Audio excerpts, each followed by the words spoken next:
The views, comments, and opinions of the following program do not necessarily reflect those of Morris Media Studios, MorrisMediaLive.com, or its affiliates. Listener discretion is advised.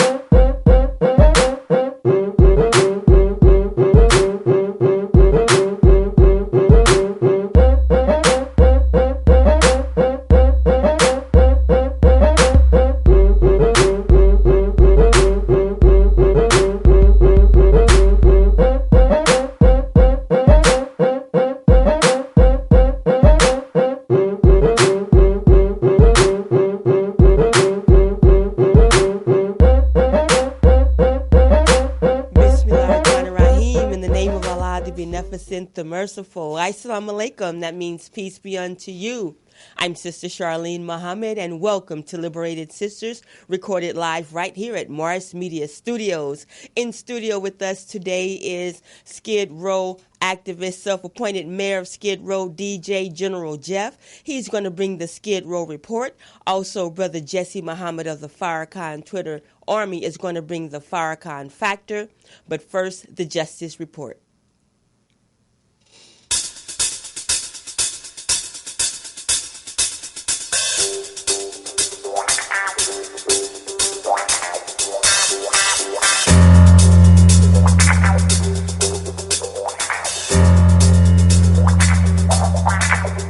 The Justice Report out of this week's current edition of the Final Call newspaper.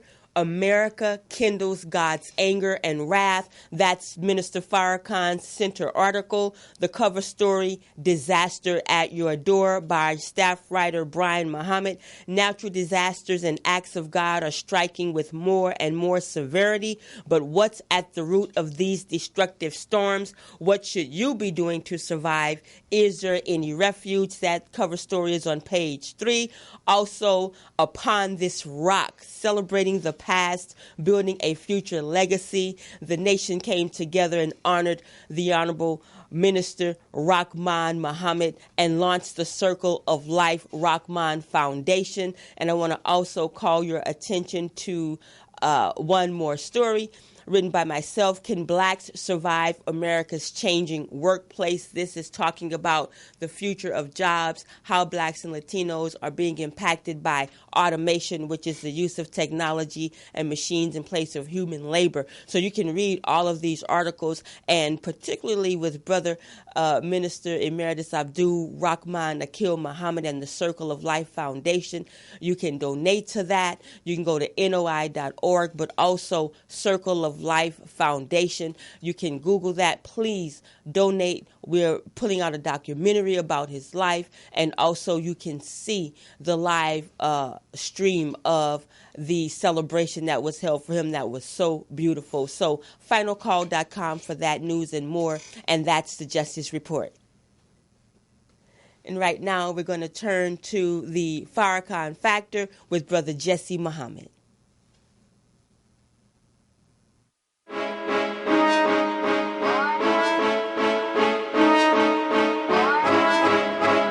I was told to deliver this message. You think you're invincible because you got money, bombs, guns, and planes, killing babies, innocent people. I think you're insane. Chaos and destruction is the name of your game. Somebody's got to stop you before the whole world goes up in flames. So he told me to tell you, I'll fight you. For my brothers, we could go to war. Fighting for my father, I will give my life for. I feel so alone in this white man's world. Whip it in the kitchen, watch that white man girl. Brother Jesse, Walaikum salam. You say, yeah. You just can't help it. It just comes out, right? You just gotta let that run. Yeah. Assalamu alaikum, Brother Jesse. Walaikum salam, my sister. How are you? I'm doing wonderful. Praises be to Allah. And I know you and your family are doing well. You got newlyweds in the house. Man, cloud nine. We're on cloud nine, and especially Beautiful. since Allah saw fit to bring them back home safely to us. They were in the Dominican Republic, and they got back. You know, I think she told me they saw Dorian from the plane, but Hurricane Dorian, that is. But they made it back safely, as well as all the traveling believers from the West. We had Queen Amina, Brother Larry. We had Sister Jalila, Brother Salih, Sister Sharifa, Brother Allen, and we have some believers, of course, that live in the Caribbean, right? But we also have some from L.A. that's there now, and we pray that you all are safe and you come back well.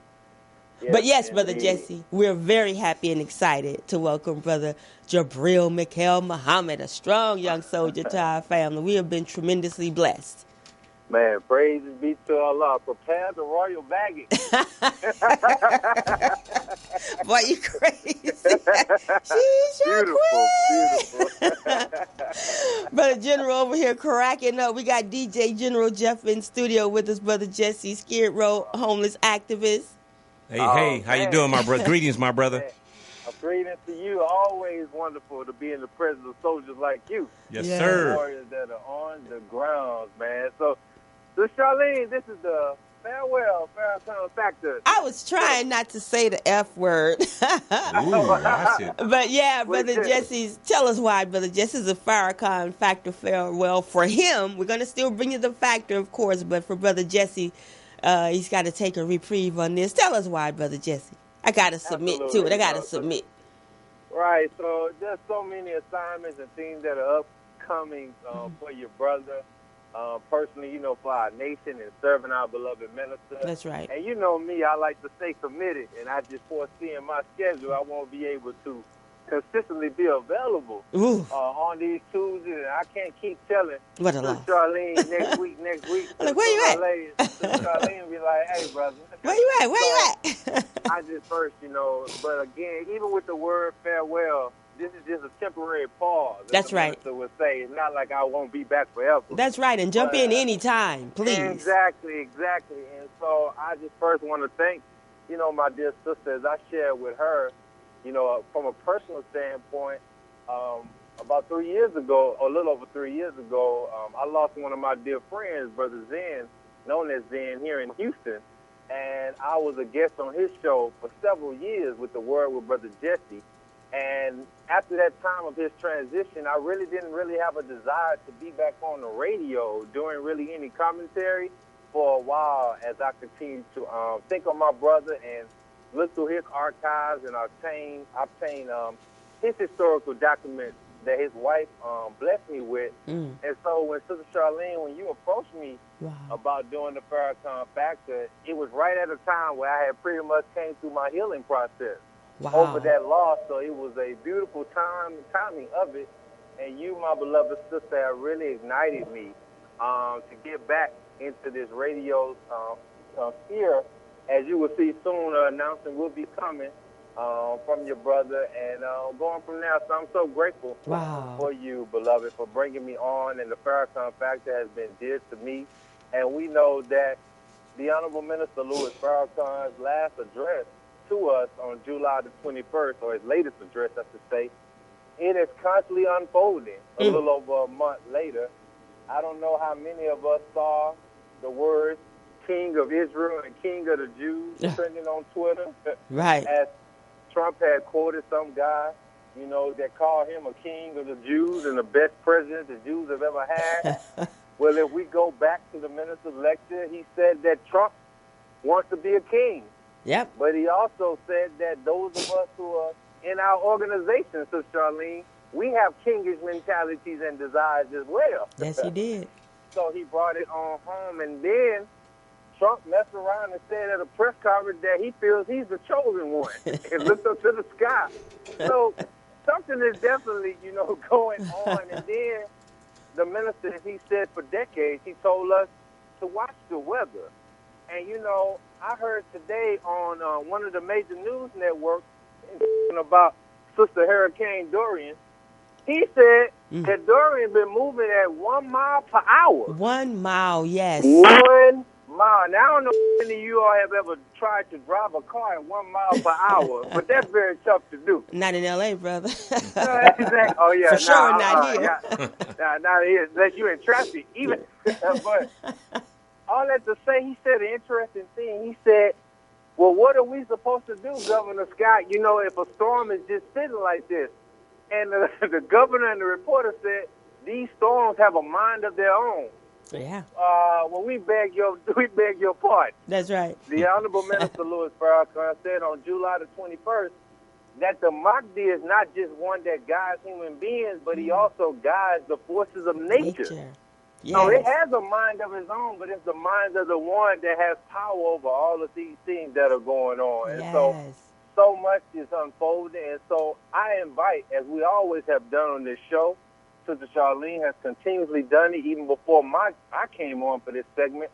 We cannot act like the minister is not giving a message and we just go on to the next thing. It's just happening. We have to keep studying, right? Keep parsing, right? Seeing what's going on, because why? If you don't maintain spiritual clarity in a moment like this, it will cause you to go crazy. You will begin to get nervous, have fear, have anxiety, have grief. But if you continuously focus on the divine word that's being given to us, it will cause you to say, I was given the headlines before the headlines. That's right. And that's a continuous Farrakhan factor. That's right. Continuous factor. Brother Jesse, thank you so much. You know, on Tuesdays, I know, just let me share a little bit. Brother Jesse pushes, and he's out in the community and the projects in Houston with the brothers, the FOI. And so sometimes he'd be on the corner with the paper or at the door-to-door, but he would take time out to give us the Farrakhan factor and his perspective. And it's such an added value to the show. It just increased the standard of the show exponentially, Brother Jesse. So I thank you so much for being my little brother, but thank you for being such a soldier for Farrakhan and such a sacrificing man for the mission and the cause. And I know you'll be back on, but I said, well, we gotta do it before I let go. Oh, can we play Beyonce? They'll snatch the show if I play that. But yeah, we just had to do that and let the people know. But thank you so much. I really appreciate it, and thank you for the well wish for Jabril and for Raisa. And what we're gonna do coming out of the Farrakhan Factor today is our show topic is we want freedom, right? And so full and complete freedom. It's a clip. It's from the archives. We're going to play it from Minister Farrakhan so we can really gird up what we're getting ready to talk about, which is our homeless population, you know, people who are houseless and how that's growing, and what Brother DJ General Jeff is doing and others in the community to help our people. Absolutely. Yes, ma'am. Thank you so much. And in closing, I wanted to report to you as well, Sister Charlene. You just reminded me, we just had our second Make Our Community a Decent Place to Live Day in the hood at Kings Row Apartments. Wow. And we happen to announce that we partner with so many people. We gave away hundreds of backpacks, clothing, toys for the children. We fed over 300 people. And we have found that based upon our works and being in the streets, that now 2 apartment complexes that were warring, that were divided by one street, they all came together and unified for this one event. And we didn't have no violence, no police, not in sight, because we're striving to do what the Honorable Minister Louis Farrakhan said with the 10,000 fearless. That's make our community decent and safe place to live. So y'all know I love the tweet. But there's nothing like being in them streets. The tweeter and the streeter. Thank you. Now. Thank you for that report. See, that's 2 projects. It's like here in Nickerson and the different joint downs and all that. Right. We're living right close to each other and fighting. So that's a great report. And Brother Jesse, may Allah continue to bless you and the believers at Mosman 45, the brothers and sisters in Houston, Texas, our Southwest Region headquarters, with much success. You as well, beloved. Thank you. And thank you to you, too, Brother General. Keep Indeed, up the good brother. Work. Thank you, brother. Thank you for all you do. Keep up the good work. Thank you. Assalamu alaikum. Walaikum salam. Let's bring in now fully, Brother. No, I'm sorry, Brother General. I got that Farrakhan. Yeah, we're gonna segue into Brother General's the remainder of the show. He's going to be with us to talk about a very serious subject and what he's doing on the ground consistently. But right now, here's the Honorable Minister Louis Farrakhan with a full and complete freedom excerpt. When I ask myself, what is a full and complete freedom? It is a freedom where I can be what God created me to be, with no limits imposed on me other than the limits of sin that will curtail my freedom to grow into Him. Go ahead. Go ahead. I want a full and complete freedom. Serious question I'm going to ask you. Go ahead. Do you want to be free like that? Yes, sir. Do you really? Yes, sir. We have black intellectuals that are brilliant, but they're not free. All right, go ahead. Because if they say what's on their mind, somebody's going to censure it. That's right. And so to keep tenure at a university, I'll only speak so much, and then my mouth is closed. You're not free. That's right. That's right. That's right. Sitting in this audience is a dear friend of mine, great song stylist. She has the gift of song. But when you're controlled by forces that limit your freedom to express yourself, you're not free. That's right. Our artists are not free. That's right. Yes, sir. Yes, sir. You and I admire them, but they're rich slaves. We can drive a Mercedes-Benz, a BMW, live in a nice house, but a slave. Because somebody else is defining how high we can go. I know we got lawyers in here. Brilliant lawyers. How free are you, lawyer? Go ahead. Somebody at the bar got a little control here. Some of you are doctors. How free are you, doc? You don't even concern yourself that you're a slave as long as you can continue to take money from your patients. But then when you join your medical association and you try to do this, and somebody say, hold it, you can't go no higher. And you go back to your office and you talk to black folk who are your patients, and in there you are free. But you're not free. I used to look at our business people and say, oh man, they're giants. And I found out that our business people are midgets. Yes, sir. Yes, sir. Yes, sir. Brother Gaddafi in Libya loaned the Nation of Islam $5 million That's right. Go ahead, man. for us to make personal care products that I could put the brothers to work for Go themselves. ahead. That's right, man. I put it in the hands of a black man who already had a beautiful business already doing this. And he was so happy because he was also the chairman of the board of a black bank. And I took the $5 million and put it in his bank. Go ahead. Tell us. Go ahead, man. But some members of the Jewish community told him that if they made any product for me, they would pull all his products off the shelf. And he called me and said, brother, I can't manufacture these products for you. And then he came to my office with the president of the bank and begged me to take the money from Libya out of his bank. Are you free? A black man making $130, $140 million a year in his business, but he can't speak the unbridled truth because the advertisers will pull their ads from his magazine. Are you free? Some of us as preachers Supposed to be free. But you can't preach the book from Genesis to Revelation. You gotta please white folk if the book condemn them.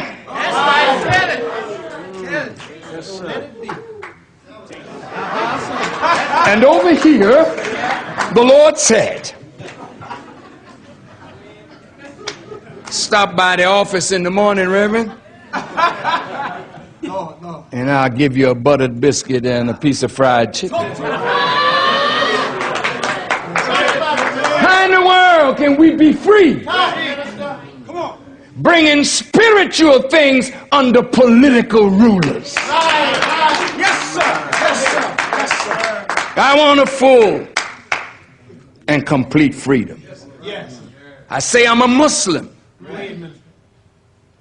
but I gotta make my religion a milquetoast religion in order to please government. Right. Islam is a religion of peace. Go ahead. But tell the truth. Sometimes don't you have to go to war in order to get peace? Real. It's real. Islam is not a religion of violence. Well, why did the prophet pick up the sword?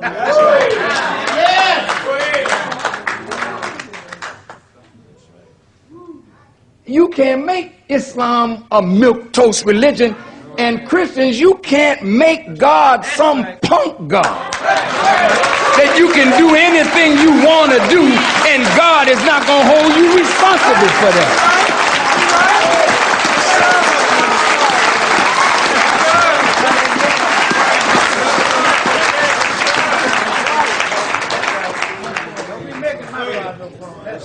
That's what I'm talking about. Here's a God, man, that exacts punishment when you exceed the limits. You know that in the Quran it tells you, travel in the land and see what was the end of the rejectors before you. Well, why can't we preach that to the people? America is under judgment. Why can't you say that? Does it mean more to you to have your slave master's children pat you on the back, or to have God verify you as his servant? Yes, sir.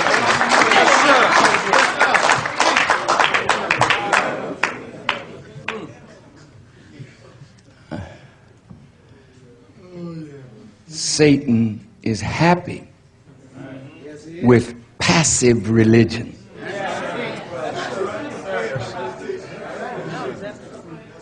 You ain't disturbing his house.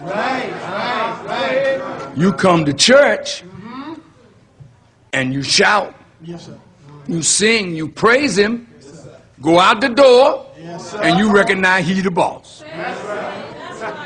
Come on, come on. So you're a good person, but you're good for nothing. Because your goodness will not allow you to challenge the wickedness that pervades the society. And nobody that you represent, I want you to hear me. If Jesus came down tonight,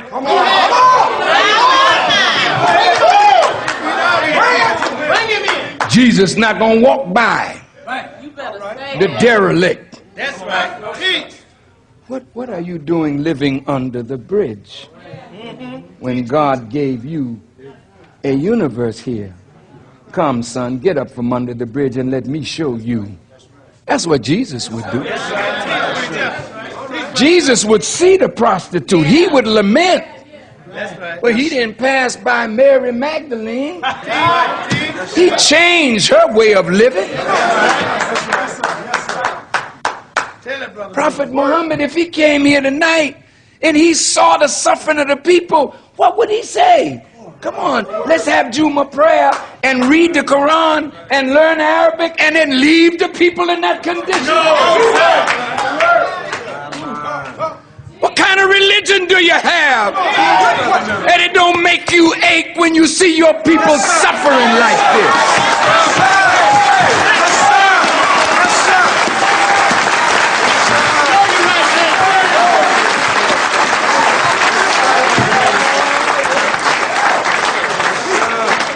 All right. Woo. Straight, uncut. Powerful. And it's something to be dealt with. And I thought that clip was fitting because it speaks to what I know about you, Brother General. Like you shaking houses up all over the city over Indeed. our people down there who are not getting the proper representation. We're not getting the proper funding. We're not getting the proper housing. According to a report that just came out talking about one of a giant homeless services organization that the report is saying is just falling short. But what I'm saying is you're not afraid to stir up, kick up dirt to represent the people. So, assalamu alaikum. Wa alaikum salam, my sister. This is your liberated brother down with my liberated sisters. That's right. Thank you for having me. You know, of course, you know, I always want to come in jovial and happy, and I'm excited to be here. But, you know, when it comes to the subject matter, you know, that's when things, you know, turn and it gets real serious real quick. And so while I'm, you know, I consider myself to be one of the nicest guys on the planet, I'm, you know, when it comes down to time for business, I gets down to business. Absolutely. It's a whole different demeanor. And so, forgive me, you know, and the viewers watching and listening to this, because this is serious shenanigans going on all across the city of Los Angeles and the county of Los Angeles at the top. Okay, well, let us have that Skid Row report. And so we, you know, we don't have no theme music or nothing. Skid Row report. Skid Row report. I'm going to get you some, Brother General.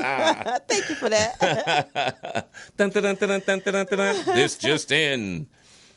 Skid Row still at the bottom of life's totem pole. Exactly. What you gonna do about it? Feeling 11. That was like a dun dun dun. Right. But go ahead, brother. And thank you. And so, you know, and because we've been, you know, shouting at the top of our lungs, you know, for me, 13 years. Whew. There's others, you know, just specifically on Skid Row issues.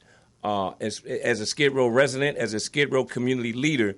You know, I'm on the front lines of what's going on in Skid Row. For those that don't know, it's considered the homeless capital of America. Yeah. And so Skid Row has existed for over 100 years, but the modern day Skid Row existed since the mid-'70s. When the politicians created the Skid Row containment zone. You know, they wanted to contain Skid Row, and then all the societies unwanted in the area, in the Los Angeles region, if they could just funnel them and herd them into this little area on the eastern part of downtown Los Angeles, then we'd be free. 52 blocks? 50 city blocks. So they say.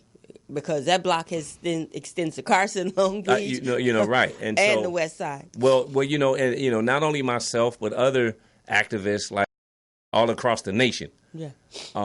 And you know, matter of fact, I spent 3 hours on the phone yesterday updating some of our allies in New York, and so you know, so we have real time information, you know, nationwide because we're hitting them with different angles and different perspectives, but with that one true consistent narrative of the injustices. And the inhumane conditions that are happening in Skid Row and have been happening for decades. And so now, you know, it's back to the subject matter of this conversation is that the politicians and the media, they cannot go around our voice anymore. The Skid Row perspective is ringing true.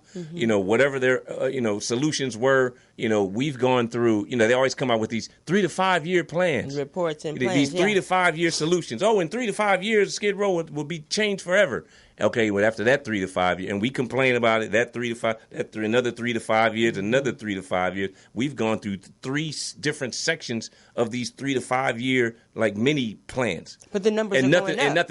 And nothing's working. So so that's where we blast them and say there's absolutely nothing that you can point to that you can say is working. But they don't point at their failures. They just pile on some more soon to be failed solutions on top of the other ones. And so our voice is ringing true because we're still steadfast in terms of our position and what we're saying. And so over time, you have to say that us on the front lines of Skid Row, we're absolutely right in what we're saying. We know because we're living it. Yeah. And so nobody can, you don't have to tell us that that is trash all over the place and this, the poorest conditions and things of that sort, and the issues that we have if, we can't get housing or the services are horrible, and we can just go on and on and on. You know the story well. Yeah. And so while, the mayor, the city council, and all the other political leaders that try to drown out our narrative, we drown it out with what? Falsehoods. And so over time, those falsehoods get exposed. Wow. And, so now, we call out, and me personally, I'll call out the nonprofit poverty pimps, the political poverty pimps, from government agencies where there's law enforcement and all. Anybody, if you're getting a paycheck off of Skid Row, especially if it's six-figure salaries as high as $200,000 and $300,000, like these executive directors and CEOs of these nonprofits, Los Angeles Police Department, LAPD, their annual budget is $2 billion. So they have to let crime, because if they cut crime in half, they're not going to cut their budget in half. So they let crime happen, or they justify the numbers and, violent crimes are up, it's this, it's that, and they always dumping on Skid Row. And so all of a sudden, they get $2 billion, they can get what they asked for. So there's this negative portrayal of what's going on in Skid Row, and it's not, sure that people do drugs all over the world. People commit crime all over the world, but they push this narrative out there like Skid Row is the most dangerous place on the entire planet, and it's not that. You got people suffering from extreme poverty that have nowhere to go, that have no food, that have no lifeline. Wow. You got people suffering from acute mental illness, not just mental illness. They going through something. Yeah. You can go through some if you break up in a relationship, you're going to be depressed for a minute or two. Every day. And so, but that's temporary, mental illness, if you will, that folks go, let's call it what it is. But then, you have certain folk like society don't want to deal with the acute, with the severe mental illness. And so it's like, what are we going to do with it? Let's just ship them to Skid Row and wipe our hands clean with them. And so, and so then us activists, we're speaking out on that. And so now here you go. City Controller Ron Galpern, put out an audit. And we've been talking to Ron Galpern. It's not like, he just took it upon himself to do an audit of Los Angeles Homeless Services Authority, LASA. We've been banging on him. You're the city controller. You're the one that's supposed to be auditing these government agencies in terms of what's going on with the funds. Where's your audits? We want to audit, and I got to go look up the emails. I go back years ago. We've been hollering at these guys. So out of nowhere, with this year, the homeless count. Let me slow down. It's a lot of information to process. That's all right. I can always run the tape back, but I got it. But let's give a summary. So now he's saying that the activists and advocates on Skid Row have been pushing the cause. They have been at the forefront of making sure that we get audits and we get care and need for the people there. So there's a report out by the controller, Ron Galpern, and he's saying that there's a major organization, the LA Homeless Services Committee. Right? Los Angeles, yes. LASA. Yeah, LASA. Yeah. LA, let me get the name. Los Angeles, I got it. Los Angeles Homeless Services Authority. Yeah, I'm so into acronyms, yeah. And my whole thing is, I've gone to their board of commissioners meetings, and I told them, authority of what? Why do you have authority? You're not authoritative. You don't run nothing. So what LASA is a combination of the city and the counties of Los Angeles, saying that they're going to work together, because going back decades, the city of Los Angeles. Wait, so these are county and city. This is a county and city agency. Yes. I thought it was grassroots activists and a nonprofit organization, but it's actually government. What you're saying. It's a government agency that utilizes. Okay, got it now. Well, and then so. But we just came out with a major report. Okay, there's a lot to process. Let me get an adequate backstory. Shoot. So, pow. So, pew pew. No, so. But this is serious. And so but that's why we try to deliver it in a enlightening and a way, because the information is heavy. And so Los Angeles Homeless Services Authority, LASA, They've been in existence for decades. It's basically a solution from decades ago where the city of Los Angeles and the county of Los Angeles, they never worked together in terms of doing anything as far as homelessness. They just wouldn't talk to each other. And so, for instance, let me fast forward to my era in Skid Row on the front lines. And so then there's, situation with the storm drains. We call them the gutters. And so they all supposed to have covers. Storm drain covers, and so when the rats really kick up and they come in and out of the gutters, especially when dog-sized rats, especially when folks feed homeless folks, and they're in the beginning when I first got there in August 2006, and then there's no trash cans on the street, so when people get done eating, what are they gonna do with this plates? So they throw it on the ground. Yeah. And so then the rats come out. Oh, dinner is served. And so I'm thinking, well, what's going on with the storm drain covers, or lack thereof? And so I walked the entire 50 city blocks of Skid Row, made up my own with a clipboard, and made my own format, and identified every single storm drain. Wow. There's no addresses. Some are there on street corner. So I came with my own system, identified each one, and I then came with a maintenance status of what the status was, whether it was okay, whether it was it had storm drain cover, or if it didn't have a storm drain cover, or if it had one but it was faulty and needed repairs, or That's right. And so I came and I submitted that and turned that in. And so there was this at that time was Safer Cities Initiative, and so they had the enhancement meetings where all the services from Bureau of Sanitation, street services, all these folks would meet in this meeting. And talk about what needs to be, street lights, DW, all that stuff. And so I put forth that document, and they didn't have a format like that, and so they were very amazed. And they basically said, "Well, they were amazed. They were literally. Oh, this is a brilliant report. Do you mind if we say sure? I just want the storm drains covered." And so they can't. But the point I'm getting to, and they said, "Well, the thing is, we can't do anything with this report."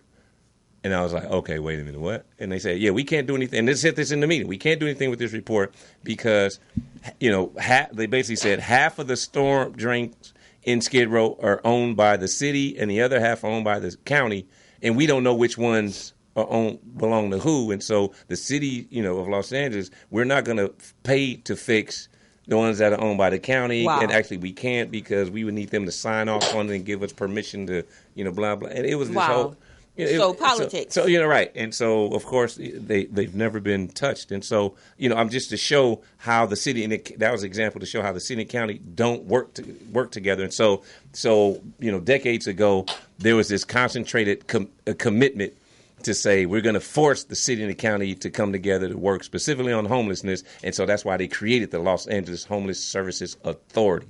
Got it. And so then they allocate it's $300 million annually that they give to LASA, that LASA then, spends on whether it's, winter shelters, gift cards for homeless folks if they're hungry. Yeah, $5, go get you something to eat at that fast food place. Or, it's a lot of things they're supposed to do. And so I've had folks allies that respect what we do. And, hey, man, let's, have a private meeting. And then they're telling me, what's really going on from internally inside of LASA. And it's absolutely horrendous. There's no oversight. There's no transparency. They're just writing anything on paper. And then, the system itself, whoever LASA is supposed to report to, whether it's the mayor, the city council of Los Angeles on the city side and the board of supervisors on the county side. And they're just scribbling anything on paper, turning it in. It's like, okay, that's great work. Keep it going. And then every year they allocating this $300 million. Who are they giving them? Who is that money going to? They have to get off every single penny, allegedly. And then it's going to their nonprofit allies. And, it's just... it's atrocious. I want to read some of the comments from the viewers as you continue with the report. Here's one right here. Brother should be the... Right, exactly. Brother Manatee Smith says, brother should be the director of that organization. Just give him the funding and let him continue doing what he's doing. He also says, this brother Manatee, same brother, he says, I read some of the report. They say they need to do more outreach. I mean, it's 50 blocks, right? El Kamar Muhammad, assalamu alaikum, says poverty pimps are vampires, bloodsuckers whose budgets are fueled by government borrowing. The coming debt crisis will break their racket and bring severe repercussions. Unfortunately, our people will be the ones that will bear the brunt of that. But let me just interject quickly. The first comments. I get the brother's name, but when he's talking Manatee, about Brother Manatee, thank you. And so where they're talking about with this report by City Controller Ron Galper, they framed it to where it's like LASA, like everything else is good. It's just the outreach portion of what they're doing is wrong. What we're saying, and we've been saying it for decades, everything about LASA is wrong. They need, the executive director is Peter Lynn. You know what I'm saying? Peter Lynn needs to be fired. That's what I'm saying, and I've told him to his face. Not only does he need to be fired, they need to replace him with a female. Mm-hmm. We want a woman in there, preferably a black sister. Hey, but we need somebody to change this up because LASA has always been led by had male leadership. Before Peter Lynn, it was Mike Arnold. I single-handedly, was attacking him because, this homeless count, every year they do the homeless count, they use a different methodology every year so that they can get a framed count. They frame the narrative so they keep the numbers. It's a scam. And so I called them out on it, put the pressure out there. They got rid of him, replaced Mike Arnold with Peter Lynn. Mike Arnold moves, and now he's the CEO of the Midnight Mission in Skid Row. And it's like, I'm trying to get rid of these guys. They just recycling these same people, and it's frustrating. Was it our brother, the brother down there? Orlando Ward? Yeah. Where's he at? He's over with the Volunteers of America now. Oh, okay. Yeah, he switched. Okay, I remember brother. They made a better offer. I understand. Shout out to like Brother Orlando. Go ahead. No, yeah. And so our whole thing is leadership. They keep recycling these same things, but at LASA, it's always been a man. And as long as I've known, and it's like, okay, well, if this is not working, whatever LASA's doing, homeless count, I don't even like the way they count because they say, okay, if they get volunteers. First of all, you get funding. Why don't you use some of your own money to administer your own count? Why are you seeking volunteers? They want to get but then you pay some staff to oversee the volunteers, but you don't pay. And I'm like, what happens if no volunteers? If nobody volunteers for the homeless count, you just not going to do it? No, they got paid staff that's going to have to get out there and do it. So all of tracking. I don't, it's a lot that's wrong with. So anyway, then they give the orientation to the volunteers, and I slid in there one year, under the radar. They didn't know who I was, but I want to hear what's going on firsthand. And they're like, okay, if you're walking down the street, you got your clipboard, you got your team. And they wouldn't send nobody out on their own. Your team on this side, team on that side, and they count. So if you see a 10, even if you hear multiple voices inside, just mark down the one and keep on going. Because, they're like, because the volunteers aren't trained to deal with, homeless folks. They may be mentally ill, maybe some other stuff going on. They don't want confrontations. They don't want the volunteers to get hurt. I understand that part. But the undercounting, the number... whatever the final number is how much money and resource will be allocated to that section. So if you're intentionally undercounting in Skid Row, there's going to be lack of adequate resources, administered to that community. And then you've got people in need that will never, they got to wait till the next count, the next year to try to get some resources directed to them. And it's like, that's absolutely asinine. How you say you're the authority on all of homelessness, but then you coming out with these failed solutions off top. And then where's the oversight? Who's overseeing this stuff that can implement the necessary changes so we can get to, get things right? And so I'm saying all that to say, you got so much more to talk about. I apologize for dwelling on this one subject for too long. You're okay. But, again, Ron Galper, we put pressure on him because we've been hollering a lot, of all the things that are wrong with LASA. What's wrong with LASA? What's wrong with LASA? And we hollering at him, audit these. What are you doing? Audit these cats. We want to hear some. And so that's why his report came out. And then also, too, there's motivations that he's running for another office soon, so he's got to get his name out there. So if the political motivations, he's doing something, right? So okay, if that's what it is, then all right. But we got this, partial report because they're not saying like outreach. LASA, our whole thing is simple with LASA. Skid Row is a majority African American community, so naturally we want black outreach workers talking to our people. Because there's a hesitance. especially if he's, it's law enforcement, you got all these outside unknown people just walking up to you. Hi, my name is so-and-so. Hey, who are you? Why are you asking questions? How are you? Is this where you live? Is this your tent? You have a certain tone. Hold on. Like, you coming up on me, this stranger walking up on me asking a bunch of questions. So the resistance level is going to be high. I don't know. Like, why are you talking to me? And so if there's a Latino a homeless person, that there should be Latino outreach workers approaching them. If they're white or whatever the national, get it race appropriate.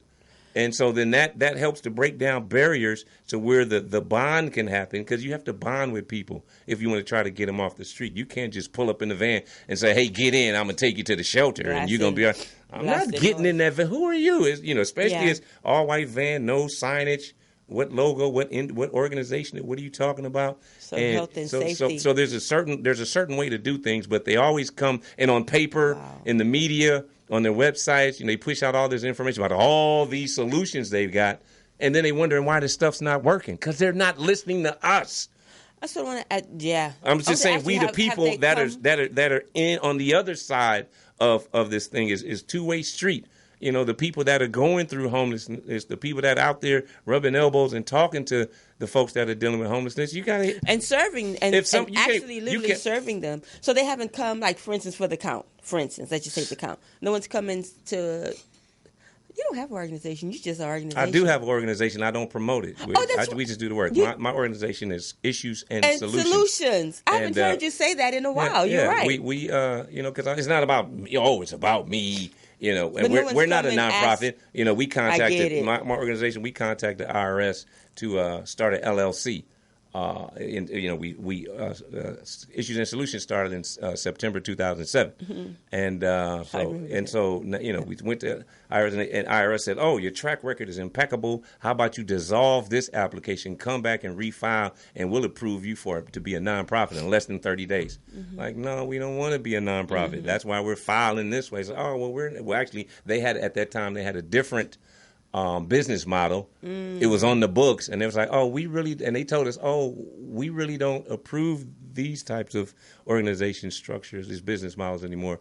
So dissolve that and come back as a nonprofit, we approve you in 30 days. I'm like, no, wow. Because we're speaking out against the nonprofits, the poverty pit. So why would we turn around and want to be one? Then it looks like then they can discredit us. They're just jealous because they're not getting any funding or blah, blah, blah. It's not that at all. It's about the issues. And so we still have remained where we are, and with zero funding, and we just on the front lines rolling for 13 years and counting, and we're just doing what we do. Let's repeat that: zero funding, zero funding, and getting more results. But go ahead. Right, like I said, I went too long on the subject. I was supposed to start off with a heavy subject, but you jump right in with LASA, and I got so much to say. So. Just last week, we had a brother from our Skid Row community that passed, Brother Daryl Fields, and I'd be remiss if I didn't pay my respects on this program. No, absolutely. He was actually killed. And so murdered. He was, yeah. And right. Well, thank you for the clarification. And so the backstory is, he had housing, but his wife, she struggles with mental illness. And so she got evicted from her place. She couldn't stay with him because she had a couple of episodes at his place, and manager wouldn't let her on the premises. So she's in Skid Row in a tent, and he would sleep in a chair right next to her outside of her tent as her protector, make sure nobody bothers with her. And he's an elite guitarist. He's known for his Jimi Hendrix impersonation and how accurate. And Jimi Hendrix is on there, hands down the greatest guitarist ever. And so if you can impersonate Jimmy and really match him note for note, that says a lot about your guitar skills. And so I previously mentioned how they recently put together this band. They've got this amazing project. I don't want to leak it. You probably have Brother Pete White on, and he can talk about it himself. But Brother Daryl Fields was a part of this band, and he's the lead guitarist. And so he's excited. Everybody in the community is excited. They've been performing some of the new material at our community events, and then they've lined in some future events, and so things are looking up, and everything's going good. And then so one night last week, And it's unclear as far as why it happened. But what happened was while brother was asleep in his chair, somebody else just walked up to him, doused him with gasoline, and set him on fire. And that's extremely violent death. And so there were some witnesses in the middle of the night. So there were some witnesses that happened, saw it, identified him, and police took the suspect into custody. But I just wanted to recognize our brother Daryl Fields. Rest in peace, brother. And so how's that? Yes, thank you. And for that. So our community, we had a memorial led by L.A. Can, and it's trauma. It's traumatizing when you have so much death in our community, and it's the unhealthy living. And so when we look at, again, the organizations like the LASAS, the Department of Public Health, which is L.A. County Department as well, and if there's all this disease and all this, just like with the typhus zone. I think last time I was on, I mentioned that, and so all of a sudden we hear in the mainstream media, the city of Los Angeles has declared a typhus zone in Skid Row, and so it's like, I contacted, so that, it's Skid Row boundaries, and then a couple other blocks adjacent to Skid Row, and so I contacted the director of the Department of Public Health and asked Dr. Barbara Farrer and said, what is the data? We want to see the data that made you declare a typhus zone in Skid Row. She came back, General Jeff, we did not declare a typhus zone. And so the city of Los Angeles did not, just so folks don't know, city of Los Angeles did not have a health department, so they deferred to the Los Angeles County Health Department because the Los Angeles County has more funding. And so with that deferment, so if the Department of Public Health, the only health department in Los Angeles County, says that they didn't declare it, well, who did? And so then, in addition to that, Dr. Fair also provided the requested data, and so it said thus far in 2019, there are 0 cases of typhus. In 2017 and 2018, there were less than 5. And so, but they said, but outside of Skid Row in downtown Los Angeles, there were 12 cases per each year in 2017 and 2018. So if there's more evidence of typhus outside of Skid Row and downtown than in Skid Row, how is Skid Row on, a typhus? Why is that there? And so then we pushed that out there publicly, and we've been blasting these folks. So we got to look at the folks that are on the top of city of Los Angeles that are running the city, and so downtown Los Angeles, they want to keep this squeaky clean image, so because there's a lot of tourist and international development that wants to spend. There's estimated $30 to $40 billion of investment dollars waiting to come into downtown Los Angeles. So they can't afford. On the way. So it's lined up and ready to go. So except because these federal investigations kicked in, and so that's kind of slowed down a little bit. But so the whole thing is they can't afford to have any kind of negative detractions, so they just dump it on Skid Row. Like, put the typhus zone in Skid Row. Hold on. So, but what does that say about us? Yeah. We have a say so, and so then we've got events lined up where people are going to come, give back to the community, and now they call me, we heard it's a typhus epidemic in Skid Row. We ain't coming. Man, and so now hold on, man, so y'all messing off our stuff, for our efforts to help the community because they concerned about. They labeled it, because they're concerned about the image of downtown Los Angeles, and so we can go on and on and on. And speaking of the powers that be in terms of downtown Los Angeles, the latest real estate analysis, it says that a couple of years ago it's $500,000 per unit to build low-income housing for homeless folks. It just recently came out that price has gone up. It's now $700,000 per unit to construct, to build low-income housing for homeless people. And what we're saying is, for that price, you could just buy them a loft. Just buy the loft, give them the key. All right. They're already down there. I mean, you don't have to. Yeah, the lofts are there. The lofts are empty. Yeah. I mean, you got this money and then you got foreclosed on. So, hello, you got people that are homeless and you got housing. They're not trying to solve that problem. And so, right. We just got to really look at that and know that they're not, they meaning the powers with the ability to solve it, are not trying to solve it. Something that pissed me off recently, myself and other activists in Skid Row, we're opposing this, this gentrified effort. This restaurant, moved into our community, unbeknownst to the community, and they want to sell alcohol. So, we got a lot of people that under addiction that live, in low-income housing, SROs, around and near that facility. We don't want to see people stumbling and drunk in and out of that place where we're trying to, it's a recovery zone and all this stuff.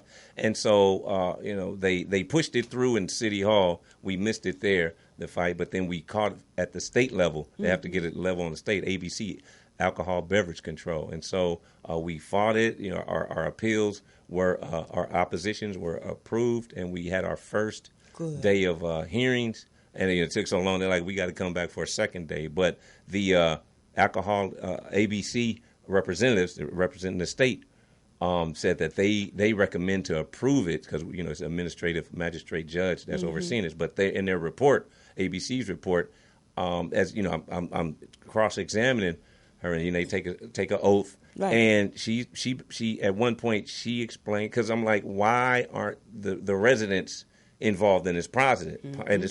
Where's the outreach? Where's the communication? Where are the requirements? What's on the books? And she said, homeless people are not considered residents. Stop it. And when Skid Row's been here for over 100 years, is well established, the homeless capital of America. Wow. And you telling me we've been living here for all these over 100 years, and you telling me we're not considered residents? Oh. And that struck a certain chord with me, and it's like, that mindset. So the whole thing, so when they talk about residents, they think of, the property owners, the people that actually pay rent. Oh, if you're not paying rent, you don't count. Well, hold on. So that's opened up a whole can of worms. We got some more. So I can't wait to get that. There's actually a court reporter that's great. I need that that transcript, because we're gonna hit that. We're gonna slam that real hard, and we're gonna go around to all the city departments, all the county agencies. Do you agree with this statement? What is going on here, all the way up to Sacramento? We're gonna bam on the governor's door. Bam, bam, bam. Governor Newsom, do you agree with this statement? Yeah. What is this? Homeless people are not considered residents. And she said, "We." Oh, who is we? Yeah, I can't wait to get who is. You got a lot in front of you. Yeah. Well, that's our time. Okay, I want you to come back. Go ahead. As the chair of the Skid Row Neighborhood Council Formation Committee, we got to update our listeners and let them know. We just went to our latest court date was in July, and the judge has issued us a trial date. We're suing to create the Skid Row Neighborhood Council. We're suing the city of Los Angeles. For those that don't know, the city cheated us in our election a couple of years ago, and we compiled all the evidence. Matter of fact, when I leave here, I got to get to the computer. We go, in less than 30 days, we're going to file this.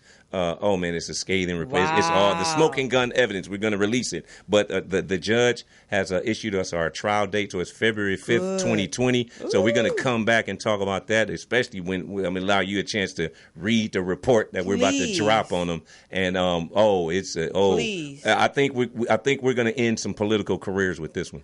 Well, hopefully. We're not playing. We're not playing. By God's grace, because it's time. And then Brother Manatee says register them to vote. But we're going to bring him back, Brother Manatee. He's coming back.